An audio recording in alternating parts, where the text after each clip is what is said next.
നമസ്കാരം. മുംബൈ ഭീകരാക്രമണത്തിൻ്റെ മുഖ്യ സൂത്രധാരനായ അമേരിക്കയിൽ നിന്നും ഇന്ത്യയിലേക്ക് ഈ കഴിഞ്ഞ ദിവസങ്ങളിൽ എത്തിച്ച തഹാവൂർ റാണെ എന്ന ഭീകരനെ NIA പ്രത്യേക സംഘം ചോദ്യം ചെയ്യുന്നത് തുടരുകയാണ്. ഈ സംഘത്തിൽ നിന്ന് അല്ലെങ്കിൽ ഈ സംഘത്തിൻ്റെ ചോദ്യം ചെയ്യലിൽ നിന്നും നിരവധി വിവരങ്ങളാണ് ഇതിനോടകം തന്നെ പുറത്തു വന്നിട്ടുള്ളത്. മുംബൈ ഭീകരാക്രമണത്തെക്കുറിച്ച് കൂടുതൽ വ്യക്തമായ ചിത്രങ്ങൾ ഇപ്പോൾ ദേശീയ അന്വേഷണ ഏജൻസിക്ക് ലഭിച്ചുകൊണ്ടിരിക്കുകയാണ്. കഴിഞ്ഞ ദിവസം പുറത്തു വന്ന വിവരങ്ങൾ ഈ ആക്രമണവുമായി ബന്ധപ്പെട്ട് പാകിസ്ഥാൻ നടത്തിയ ഒരുക്കങ്ങളെക്കുറിച്ചായിരുന്നു. മാത്രമല്ല, ഈ ആക്രമണത്തിന് പിന്നാലെ ദില്ലിയിൽ മറ്റൊരാക്രമണം കൂടി നടത്താൻ സംഘം പദ്ധതി ഇട്ടിരുന്നു എന്നുള്ളതാണ്. ഈ ആക്രമണത്തിന് പൂർണ്ണമായും നേതൃത്വം വഹിച്ചത് പാകിസ്ഥാൻ ചാര സംഘടനയായ ISI ആണ് എന്നാണ് ഇപ്പോൾ തഹാവൂർ റാണെ നൽകുന്ന മൊഴി. അതിന് കൃത്യമായ വിശദാംശങ്ങളും അദ്ദേഹം നൽകുന്നുണ്ട്.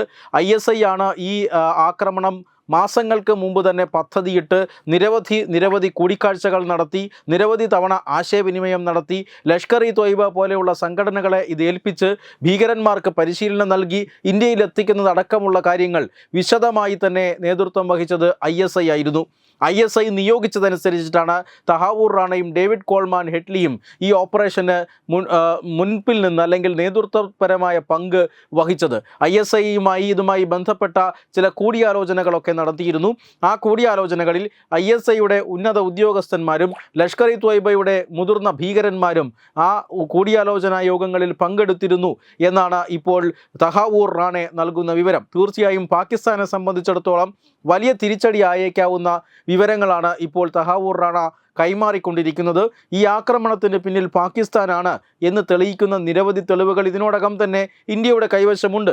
പക്ഷേ തഹാവൂർ റാണ ഈ തെളിവുകളുടെയൊക്കെ മിസ്സിംഗ് ലിങ്ക് യോജിപ്പിക്കുകയാണ് എന്ന് തന്നെ പറയാം. തീർച്ചയായും ഈ അന്വേഷണത്തിന് ശേഷം, ഈ മൊഴിയെടുപ്പ് കഴിഞ്ഞാൽ മറ്റൊരു ചോദ്യത്തിന് കൂടി അല്ലെങ്കിൽ ഇന്ത്യയുടെ ചോദ്യത്തിന് പാകിസ്ഥാൻ എണ്ണി ഉത്തരം പറയേണ്ടി വരും എന്ന് വ്യക്തമാവുകയാണ്. അത്രമാത്രം പാകിസ്ഥാനെതിരെയുള്ള വിവരങ്ങളാണ് തഹാവൂർ റാണെ ഇപ്പോൾ ദേശീയ അന്വേഷണ ഏജൻസിക്ക് കൈമാറിക്കൊണ്ടിരിക്കുന്നത്. ഈ ഒരു ഓപ്പറേഷൻ നടത്താനുള്ള ആളുകളെ റിക്രൂട്ട് ചെയ്തത്, ഇതിനുവേണ്ടി ധനം എത്തിച്ചത്, മാത്രമല്ല ഇതിൻ്റെ ലോജിസ്റ്റിക്സ് സംവിധാനങ്ങളെല്ലാം അറേഞ്ച് ചെയ്തത് ഇതെല്ലാം ISIയുടെ നേതൃത്വത്തിലായിരുന്നു. അതിന് വളരെ നേതൃത്വപരമായ പങ്ക് വഹിച്ചത് ഈ തഹാവൂർ റാണയും അതോടൊപ്പം തന്നെ ഡേവിഡ് കോൾമാൻ ഹെഡ്ലിയുമായിരുന്നു.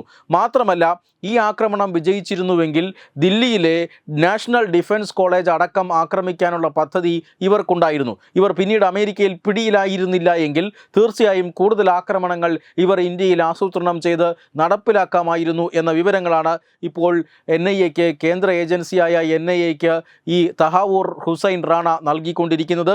മാത്രമല്ല, ഈ ഇത്തരത്തിലുള്ള നേരത്തെ സൂചിപ്പിച്ചതുപോലെ ആളുകളെ റിക്രൂട്ട്മെൻറ്റ് ചെയ്യുക, ഇതിനാവശ്യമായ ലോജിസ്റ്റിക് സംവിധാനങ്ങൾ ഏർപ്പെടുത്തുക, അതോടൊപ്പം തന്നെ ഈ ആക്രമണത്തിന് ആവശ്യമായ ധനം സ്വരൂപിക്കുക, ഇതെല്ലാം ചെയ്തത് ലഷ്കർ ഇ ത്വയ്ബയുടെ പാകിസ്ഥാനിൽ പ്രവർത്തിക്കുന്ന ഒരു ഉപവിഭാഗമായ ജമാഅത്ത് ഉദ്ദാവ ആണ്. ഹഫീസ് സയ്യിദിൻ്റെ നേതൃത്വത്തിലുള്ള ജമാഅത്ത് ഉദ്ദാവ എന്ന സംഘടന ഒരു ചാരിറ്റബിൾ ഓർഗനൈസേഷൻ എന്ന നിലയിൽ ഭീകരവാദ പ്രവർത്തനങ്ങൾ മറയ്ക്കാനായി രജിസ്റ്റർ ചെയ്ത് പ്രവർത്തിക്കുന്ന ഒരു സംഘടനയാണ്. ഈ സംഘടനയാണ് ഇപ്പോൾ മുംബൈ ഭീകരാക്രമണത്തിന് ആവശ്യമായ എല്ലാ സഹായവും നൽകിയത് എന്ന് ഇപ്പോൾ തഹാവൂർ റാണ വെളിപ്പെടുത്തുകയാണ്. അങ്ങനെ കൊച്ചിയിലും അഹമ്മദാബാദിലും ദില്ലിയിലും അടക്കമുള്ള യാത്രകളെ സംബന്ധിക്കുന്ന വിവരങ്ങൾ ഇതെല്ലാം തന്നെ ഇപ്പോൾ NIA ശേഖരിച്ചു വരികയാണ്. നിർണായകമായ ദിവസങ്ങളിലൂടെയാണ് ഇപ്പോൾ ചോദ്യം ചെയ്യൽ കടന്നുപോകുന്നത്. 18 ദിവസങ്ങളാണ് NIA കസ്റ്റഡിയായി കോടതി അനുവദിച്ചത്. ഈ 18 ദിവസങ്ങൾക്കുള്ളിൽ വളരെ കൃത്യമായി തന്നെ പരമാവധി വിവരങ്ങളും തെളിവുകളും ശേഖരിക്കുക എന്നതാണ് ഇപ്പോൾ അന്വേഷണ സംഘം ലക്ഷ്യമിടുന്നത്. അതീവ രഹസ്യമായി, അതീവ സുരക്ഷ ഏർപ്പെടുത്തിക്കൊണ്ടാണ് ഇപ്പോൾ ഈ ചോദ്യം ചെയ്യൽ പുരോഗമിക്കുന്നത്. മാത്രമല്ല, ഈ ചോദ്യം ചെയ്യൽ നേരിട്ട് ദേശീയ സുരക്ഷാ ഉപദേഷ്ടാവ് അജിത് ഡോവൽ വിലയിരുത്തി വരുന്നുമുണ്ട്. വെബ് ഡെസ്ക് തത്തുമൈ news. Branding partner Edubix online executive education, focus physiotherapy centre Pattom, Unnat engineering Gujarat, തീർത്ഥയാത്ര.com, iron build Gujarat, PRS hospital Killipalam Thiruvananthapuram. 5 തലമുറകളായി നിങ്ങൾക്കൊപ്പം. തുമ്പമൺ ശ്രീ വടക്കുംനാഥൻ ക്ഷേത്രം, അമ്പലക്കടവ്, പത്തനംതിട്ട. ശ്രീമദ് സ്കന്ദപുരാണ മഹാസത്രം 2025 മെയ് 11 മുതൽ 18 വരെ.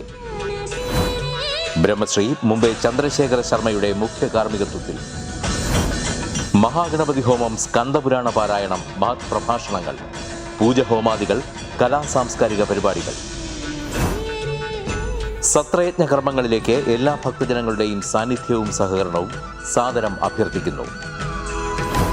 മഹാസത്രവേദിയിൽ മെയ് 18 പഴനി അരുൾമിക ദണ്ഡായുധപാണി സ്വാമി ദേവസ്ഥാന അർച്ചക സ്ഥാനികർ ശ്രീസെൽവ സുബ്രഹ്മണ്യ ശിവശാരിയാരുടെ മുഖ്യകാർമ്മികത്വത്തിൽ നടക്കുന്ന അതിശ്രേഷ്ഠവും സർവൈശ്വര്യദായകവുമായ സ്കന്ദഹോമം. സ്കന്ദമഹാപുരാണ സത്രത്തിന്റെ ആദിമധ്യാന്തമുള്ള സമ്പൂർണ്ണ തത്സമയ കാഴ്ച തത്വമയി നെറ്റ്വർക്കിൽ.